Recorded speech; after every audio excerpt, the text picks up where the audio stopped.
Please don't forget subscribe to the channel and hit the bell to get notified of new daily videos. I've spent my life dissecting sound.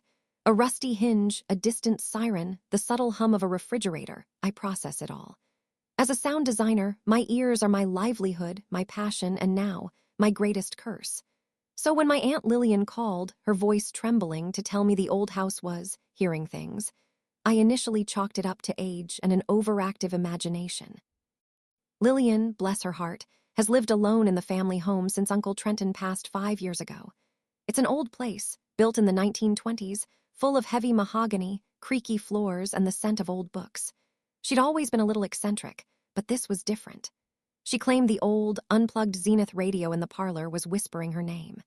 The disconnected television in the den, she swore, played faint echoes of long-dead relatives talking. I promised to visit that weekend, half expecting to find a loose wire or some residual M interference. When I arrived, the late autumn air was thick and still. Lilian met me at the door, her usual bright eyes shadowed with fatigue. "Keenan, I'm so glad you're here. It's been relentless." I patted her shoulder reassuringly. Have a look, Auntie. Probably just the old house settling." We started in the parlor. The antique Zenith sat on a small table, its plug coiled neatly beside it. I bent down, pressing my ear close to its dust-caked grill. Nothing, just the faint smell of ozone and old wood. "Are you sure, Lilian? Maybe it was a dream." "No, Keenan, it was clear as day. My mother telling me about her rose garden." Her voice was agitated. "And last night, Trenton, he called my name from the den, clear as a bell." I felt a prickle of uneasiness. Uncle Trenton had been Lilian's whole world. Her grief was still palpable. I followed her to the den. The old console TV was a hulking relic, its screen dark. Again, I listened intently. Nothing. I even brought out my portable EMF meter flat line. No power, no signal, no interference. "It's subtle at first," Lilian insisted, a desperate edge to her voice.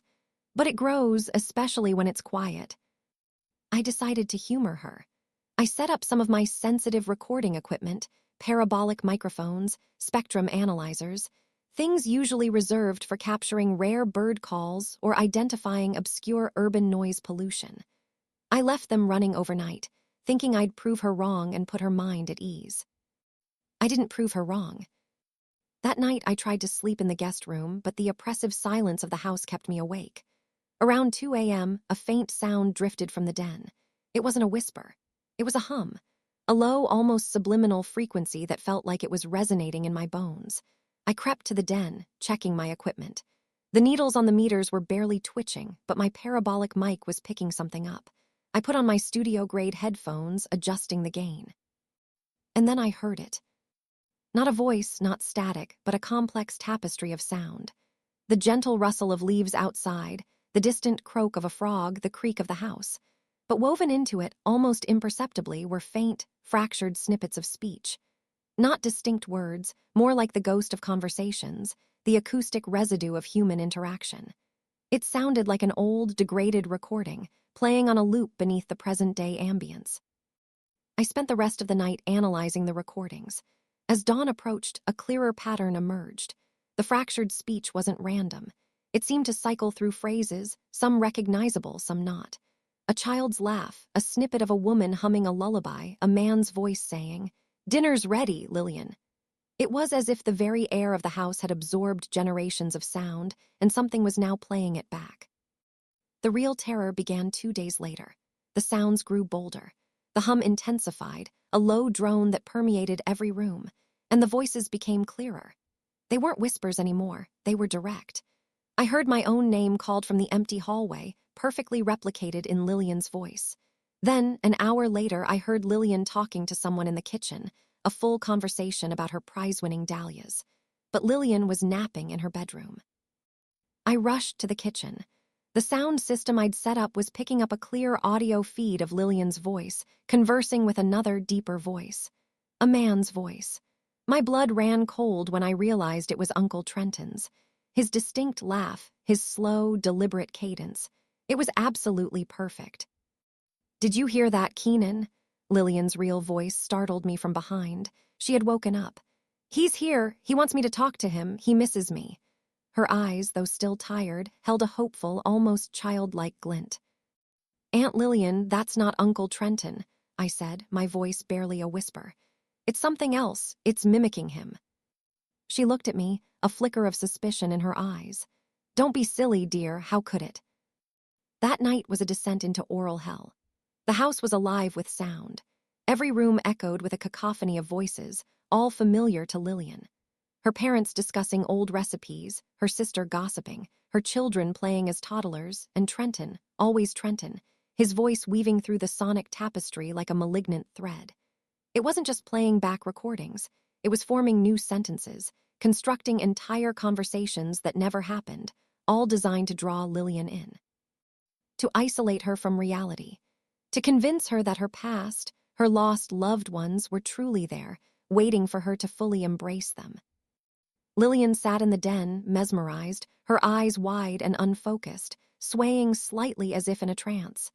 She was talking back to the voices, her own voice soft and yearning. The entity was pulling her into its frequency, its dimension of sound. I knew I had to act. It wasn't a ghost I was fighting. It was a parasitic intelligence feeding on grief, using sound as its weapon.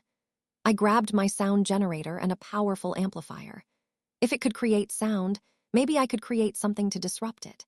I set the generator to produce a specific frequency, a discordant, guttural rumble designed to interfere with harmonic resonance, pushing it through the amplifier and directing the sound waves strategically.